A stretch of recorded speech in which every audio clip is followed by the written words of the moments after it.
হচ্ছে নামাজটা যে আদায় করব, খুশু খুদু এই দুটি শর্ত পূরণ করে আদায় করতে হবে। একটা হচ্ছে খুশু আর একটা হচ্ছে খুদু। খুশুটা কি? খুশুটা হচ্ছে মনের মধ্যে আল্লাহর ভয়। মনের মধ্যে কার ভয়? আল্লাহর সামনে দাঁড়িয়েছি, হৃদয়ের মধ্যে আল্লাহ পাকের ভয় নিয়ে আল্লাহর সামনে দাঁড়িয়েছি। এই মনের ভয়ের নাম হচ্ছে খুশু। মনের ভয়ের নাম কি? খুশু। আর খুদু হচ্ছে আপনার শরীরের অঙ্গ প্রত্যঙ্গের ভয়। মনের মধ্যে তো ভয় আছেই, আমি বিনয় হয়ে দাঁড়িয়েছি, আমার হৃদয়ের মধ্যে ভয়। কার ভয়? সবাই বলেন কার ভয়? আল্লাহ পাকের ভয়। আর খুদু হচ্ছে শরীরের অঙ্গ প্রত্যঙ্গের ব্যাপারে। যেমন দাঁড়িয়ে আছি, হাতটা দিয়ে নাড়াচাড়া করতেছি, মাথা চুলকাইতেছি, চুলকানো লাগে না এরপরও চুলকাইতেছি।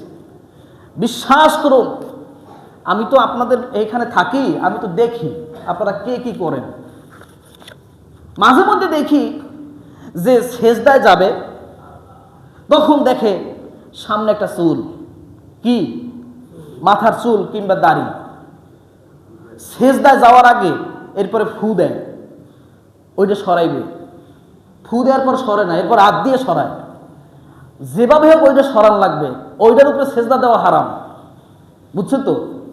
চুলের উপরে সেজদা দেওয়া কি ওই ওনার ফতোয়া অনুযায়ী যে ওইটা সরাইবে, ওইটা থাকতে হলে সেজদা দেওয়া যাবে না। ফু দিব, ফু দিলে যদি না সরাই, হাত দিয়ে সরাইতে হইবে, এরপরে সেজদা দেব। এটা কি নামাজ? বলেন এটা কি নামাজ? এটা নামাজ না।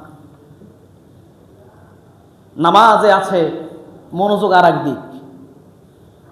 আমার আব্বা তিনিও একটা মসজিদের ইমাম। তো তিনি একদিন বাড়িতে যাই বলতেছে যে আজকে আসরের নামাজে দাঁড়াইছি, 2 রাকাত শেষ, পিছনে এক মুসল্লির ফোনে কল আসছে। মুসল্লি ফোনটা ধইরা নামাজের মধ্যে বলতে আছে, বেটা আমি তো নামাজে পরে কল দিস। এটা কি নামাজ ভাই? হাসতেছেন কেন? আমাদের সমাজে এই নামাজি আছে তো, আছে না নাই বলেন? নামাজ পড়তেছে, আপনাদের মধ্যে অনেক মুসল্লি নামাজ পড়ে এদিক ওদিক চায়। মাঝে মধ্যে আমি শরম পাই, কারণ আমার চোখে চোখ পড়ে। ওইখানে বসে নামাজ পড়ে, আমি এখান থেকে হাইটে যাই, উনি ঘাড় ঘুরেই আমার দিকে চায়। আমি তো চাইছি, হঠাৎ চোখে চোখ, আমি খুব লজ্জা পাই। এটা কি? এইটা তো নামাজ না। নামাজ কায়েম এই শব্দের অর্থ এটা নয়। নামাজ কায়েমের অর্থ কি? তৃতীয় অর্থটা কি? খুজু সহকারে নামাজ আদায় করতে হবে। তাহলে নামাজ কায়েমের তৃতীয় অর্থ কি? খুজু সহকারে, বিনয়, নম্রভাবে, অত্যন্ত ভদ্রতার সাথে, নম্রতার সাথে নামাজ আদায় করতে হবে। এটা হচ্ছে নামাজ কায়েম। এটা হচ্ছে কি? নামাজ কায়েম।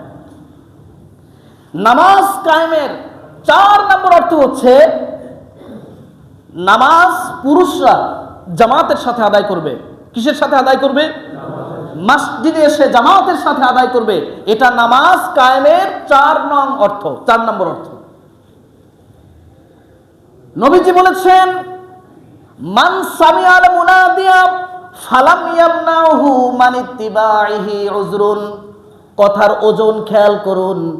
নবীজি বলেছেন, মুয়াজ্জিনের আজান কোন মুসলমানের কর্ণকুহরে পৌঁছালো আর বিনা ওজরে সে মসজিদে আসলো না, বাড়িতে বৈশা কিংবা অন্য কোনো জায়গায় নামাজ আদায় করলো, আল্লাহর নবী বলেছেন তার নামাজ গ্রহণযোগ্য নয়।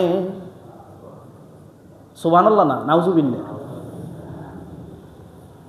নামাজ আজান দিয়েছে মুয়াজ্জিনের আজান আপনার কানে গেছে, আর আপনি মসজিদে আসলেন না, ওইখানে বৈশা একাকী নামাজ আদায় করলেন কোনো কারণ ছাড়া, নবীজি বলেছেন তার নামাজ গ্রহণযোগ্য না। তাহলে খুজু অর্থাৎ নামাজ কায়েমের 4 নম্বর অর্থ কি? নামাজ আদায় করতে হবে কোথায় বসে? মসজিদে এসে জামাতের সাথে। যদি ওজর থাকে সেটা ভিন্ন কথা। সে ওজোর কি, সেই ওজোর সম্পর্কেও আপনাকে ভালো হক্কানি আলেম ইমামদের সাথে আলাপ করতে হবে যে হুজুর আমার এই ওজোরে ঘরে বসে নামাজ পড়লে কি নামাজ হবে? বিরাট ব্যাপার, জামাতের অত্যন্ত গুরুত্ব।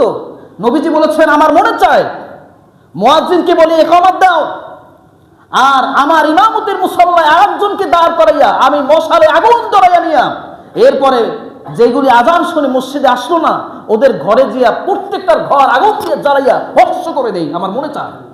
কিন্তু দেই না কেন? কারণ ঘরের মধ্যে নারীরা আছে, ঘরের মধ্যে শিশুরা আছে, এই জন্য আমি দেই না। আপনি জামাতের গুরুত্ব টের পাইছেন? তাহলে নামাজ কায়েমের চতুর্থ অর্থ হচ্ছে জামাতের সাথে আদায় করতে হবে। কিসের সাথে আদায় করতে হবে?